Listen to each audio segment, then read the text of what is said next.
Assalamu alaikum wa rahmatullahi wa barakatuh. Yanzu kun ga na tashi daga Malam Aminu na dawo malamin gona.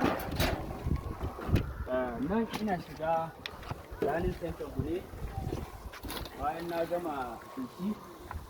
Nan da kuke gani wannan kubewa ce da karkashi da ayoyi aka shuka a nan.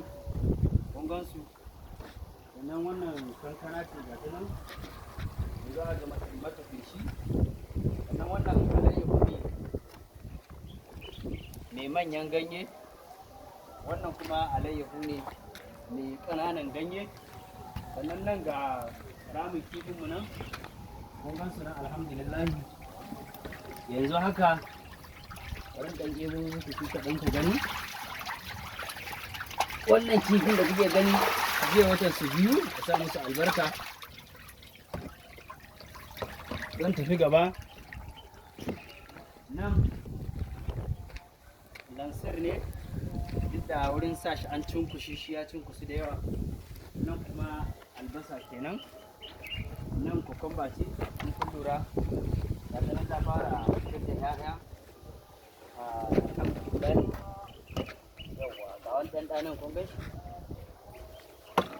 Sannan muka taho ta nan, wannan tumatur ne da yake irin girman nan, shi ma za mu canza mai buhu saboda ruwa bai zama a ciki.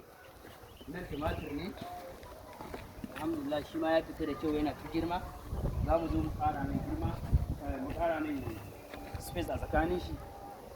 Wannan kuma kabeji ne, a shi nan shi ma ya fita da kyau. Wannan kusan ogu ne mun ɗiɗɗire shi, za mu ƙara masa igiyoyi. Wannan abin kun ga yadda muka ɗaura zai zo ya bi igiyar. Wannan shine a takaitawa. Wassalamu alaikum wa rahmatullahi wa barakatuh. Bai ce ka shiga can. Wallahi? Nan da muka akwai wani fa.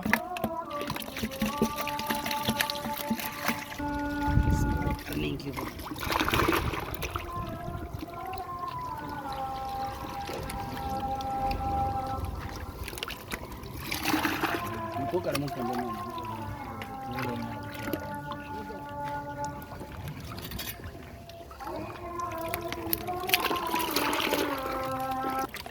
Yan bokitan kisa su wannan bokitan ma kamar sun yi kaɗan.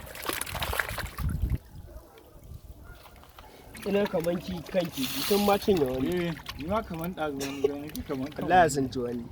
Har wanda ya ji ciwo a nan. ai ga duk wanda ya ciwo yanzu sai kai matsayin da duk wanda ya ji ciwo sai kai ciwo. Kakan nan. Kai wancan ya gama.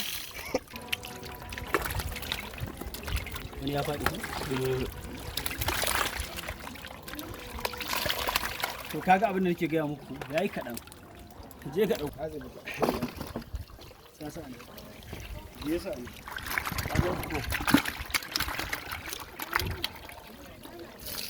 Wannan ya ci tabbasa shiga saboda shiga saboda. Ya zama 21 kan